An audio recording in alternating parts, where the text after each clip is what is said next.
While they're in there whining and dining, a young man was shot at point blank 40 times, hit over 21 times. How dare you act like that didn't happen? How dare you act like that was done? We're over that. Let's move on to the next event. How dare the blood of Mario Woods be disrespected by this city? Where the department, we don't want to paint the department with a broad brush. We know that there are some good officers. We're just not hearing from them right now. That's right. Tell us, why aren't the good officers speaking up? Right. We know that there's good officers on the force. We know all of them are not rogues. We know all of them are not ugly and racist, even though we have text messages from those in the department in saying things about black people, calling us animals, and then saying it's okay to shoot down animals. And then Mario Woods was shot down worse than you would shoot a lion or a hyena or a bear. You wouldn't shoot a bear 40 times. You'd have compassion on a deer. You'd have compassion on a rabid pit bull. But you shot this young man over 40 times, point blank range, and then it acted as if it was a public execution. And we need good officers to speak out. Does the POA speak for you? Does the chief and the actions of those officers, do you agree with those actions? If not, then the good officers need to speak up, since we're being told we can't paint the department with a broad brush. We don't want to do that, but now if we don't want to paint you, you better speak up so that we don't make sure the brush doesn't hit you. We don't want to paint you as a racist, but your silence is consent. When you're silent, you agree. That's right. Some of you, I'm talking to the black officers. How dare you be silent? I'm talking to the Latino officers. How dare you be silent? How dare women officers be silent? You owe your job to the black and brown community. It was our demand that the department look like the people that you're policing that got you on the force. Some of you were too short. Some of you were too thin. Some of you were not strong enough. Some of you had the different shade or the wrong shade of color. But the community demanded that you be hired. Now that you're there, do you disregard the community you came from? How do you feel about Mario Woods shooting? Don't you have an opinion? Conscience. We want the good officers to speak up now. It's time for the silence to end. It's not good enough for you to go to work and go home and act like you didn't see anything. Because when you face racism and sexism within your own department, the question is, don't you want the community to stand with you? How dare you? You owe your job to the community. That's why we're saying, fire chief, sir. Fire chief, sir. Fire chief, sir. Fire chief, sir. Fire chief, sir. Fire chief, sir. He's unfit.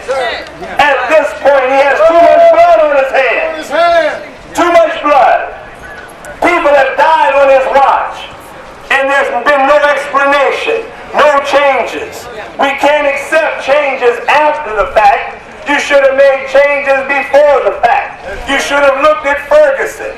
You should have looked at Baltimore. You should have looked at Cleveland. You should have looked at New York. You should have looked at Eric Garner, Sandra Bland, Michael Brown, Freddie Gray, Tamir Rice, and you should have made adjustments, forward-thinking adjustments, to say this is not going to happen in San Francisco. That's called vision. That's called leadership.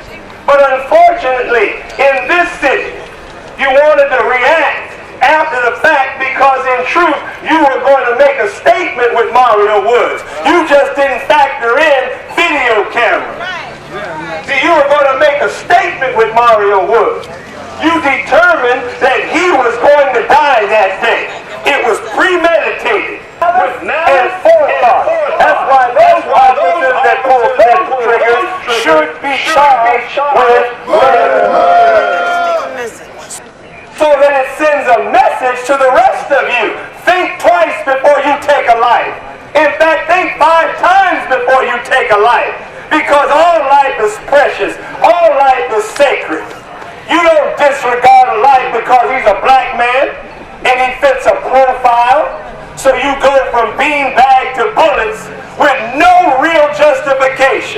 How dare the NFL owners go and have dinner at City Hall when there's blood on the hands of those in City Hall? City Hall has to answer to this community, and we're calling on these so-called good officers that we keep hearing about to stand up and say, you know what, not on my watch.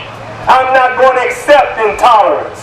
Here are officers and sergeants that have been clearly involved in Textgate, racist, homophobic, sexist messages. When did the good officers speak out?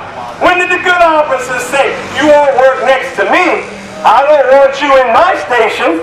I don't want you in my precinct. You won't come back here. No, we're not hearing enough from good officers. That's why you got to hear from the community, because the community now has to drive this debate. The community has to say to the city and to the state and to the world, Mario Wood's life is sacred and the wounds run deep.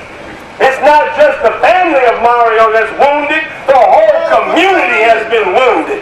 And you're not going to heal those wounds with window dressing Justice Department pronouncements, calls for reform that are too little too late. You officers don't need retraining. You know how to police in the right community. You're not heavy-handed and quick-triggered in the rich community of Pacific Heights. You know how to be peaceful. You know how to go the extra mile. It's not until you get to Bayview and Mission that you get quick trigger. That's right. And trigger happy. You know how to police in Pacific Heights. You know how to police in the Sunset. You're well trained.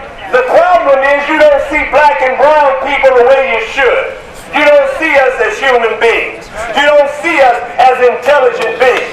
You saw Mario Woods as a profile, a gangbanger, a thug, an ex-convict. And when you go with that mindset, you're not shooting a human being, you're shooting an animal. That's why this was really a hate crime. That's what it was. You have to have hatred in your heart to unload 40 bullets on a man 10 feet away. You don't have love for him. No, you don't. You weren't trying to save his life. You weren't trying to wait him out. You had hatred for that young man. And not just him, but anyone that looks like him. That's why San Francisco is not a safe place. That's why we should boycott Union Square. Boycott the Super Bowl.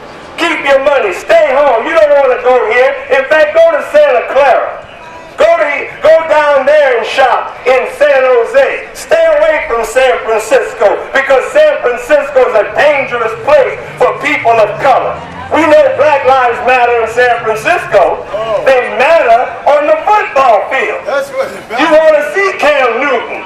You want to see the running backs and the wide receivers. So we know Black Lives Matter, but they don't matter outside of sport and play. They don't matter outside of the Warriors basketball arena. They don't matter outside the football stadium. You love to see us run and jump. You cheer for that. But in the mean streets of San Francisco, we just niggas, animals. That's right. You understand? That's right. That's why we need the good officers to speak. So we thought we'd give you an education and give you an opportunity. We know you're hearing it. We know you're getting it. And now you got to go in the quiet of your own home and think about what you're hearing. Because you know as well as we know what you saw was wrong. But like any gang, you got to be quiet when you see your fellow gang member do wrong.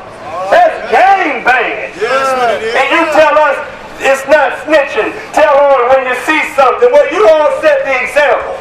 You set the example when you see wrong. You tell it. You report it.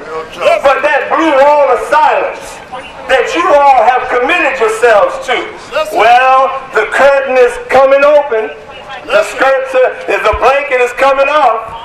And it's just a matter of time. I know you're hearing me. I'm looking at some of your faces and you really don't like what I'm saying, but you can't stop it.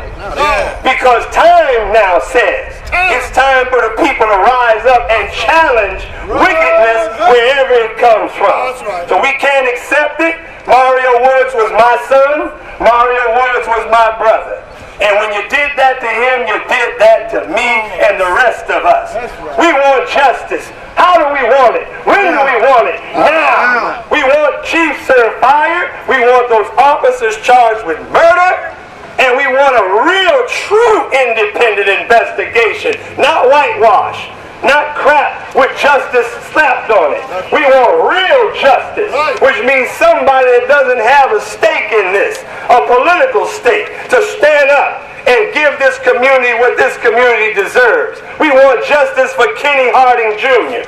We want justice for Alex Nieto. We want justice for Amilcar Lopez. In fact, all those that didn't have videotapes, all those that were killed without videotape, we want justice for all of them. We want all those young brothers who were arrested on false, trumped up charges, where evidence was suppressed, where drugs were taken, where you all are involved in illegal activity with people in the street. We want justice for all of them. That's why 850 is so full with black and brown. It's not an accident. Half of them didn't do anything to be there. But they had bad lawyering. And it was your word against their word. And they accepted your word, not knowing that some were rogues, some were liars, some were actually involved in criminal activity. So we got to pull the cover of all this hypocrisy and demand justice, not only for Mario Woods, but justice for all those who have suffered injustice. I feel sorry for San Francisco. The future of San Francisco is not bright.